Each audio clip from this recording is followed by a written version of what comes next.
আবারও গণধর্ষণের ঘটনা, আর এবারের ঘটনাস্থল বাসুদেবপুর থানার অন্তর্গত পলতাপাড়া এলাকা। এক 32 বছরের তরুণীকে 3 জন মিলে গণধর্ষণ করে বলে অভিযোগ। পলতাপাড়া এলাকায় একটি গ্যারেজে গণধর্ষণ করা হয়। এই ঘটনায় বাসুদেবপুর থানার পুলিশ তদন্ত নেমে 3 জনকে গ্রেফতার করেছে।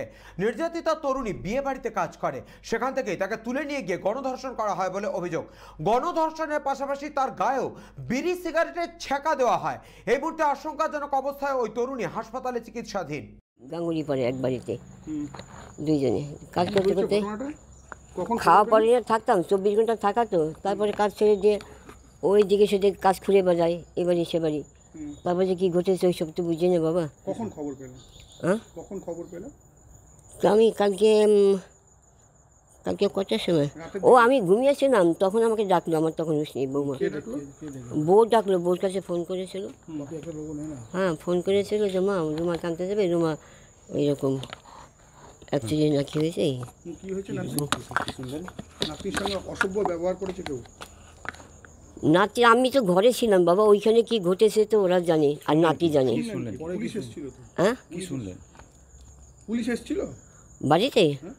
না, ওই বাসুদেব থানার থেকে ওই ফোন করেছিল মনে হয়, ফোন করেছিল। তারপরে আমরা আমাদের নিয়ে গেছে। আমি ঘুমিয়েছিলাম তো, তারপর জিজ্ঞাসা করলো। হ্যাঁ, তা ওখান থেকে কে ফোন করেছিল বউকে, তারপর আমাদের বললো স্যার আমি যাবো কী করে, এত মানে তখন ভোর হয়নি, রাত্রি ছিল, তখন ওরা এসে নিয়ে গেছে আমাকে। জিজ্ঞাসা করলো আপনাকে থানায়? হ্যাঁ হ্যাঁ, থানায় কি জিজ্ঞাসা করলো? ওই থানায় এইসব জিজ্ঞেস করেছে, ও কী করতো না করতো। আমি বললাম আমি ছেলেটা তো পাগল, ওই তো পাগল শুয়ে আছে, আমরা দুজনে কাজ করতাম, এই সব বললাম আর কি। তারপরে 24 ঘন্টা দিন যা 24 ঘন্টা লোকের বেরিয়ে কাজ করলে খাটাই বলে ও কাজ ছেড়ে দিলো। আর আমি এখন যাচ্ছিলাম, আমাকে ডাকে। আপনার নাতনি রাত্রিবেলা নাতনি? হ্যাঁ, কি কোথায় গেছিল? ভোরবেলায়?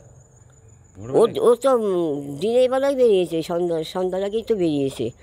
ও কাজ খোঁজে আজকে, কী বলো তো, এবারে সেবারে কাজ করে, বিয়ের কাজে করে, এটা সেটা করে।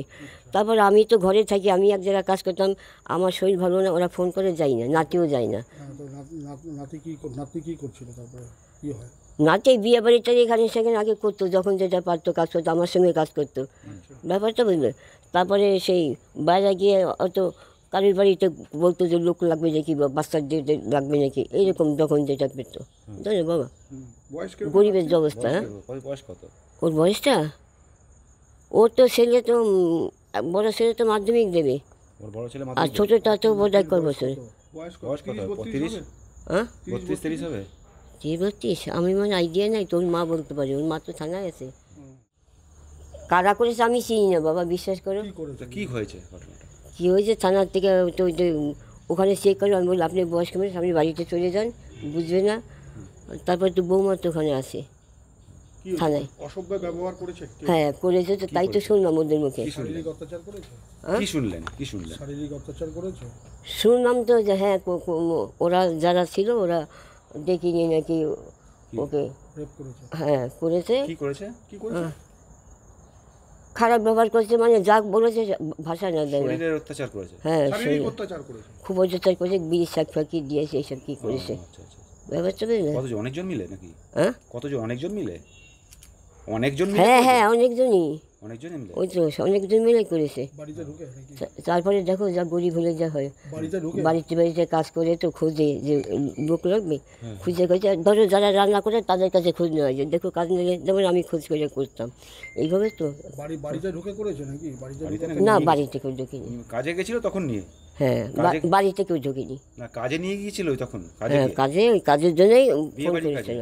হ্যাঁ, ওই বিয়ে বাড়ি করে, তারপরে আবার কি বিয়ে বাড়িটাই বাসন টাসন ধোয়া, তো রান্না পুরো পারে না, ওই তো নাড়লো একটু মশলা করে হাতের সঙ্গে করে, এরকম এরকম করে।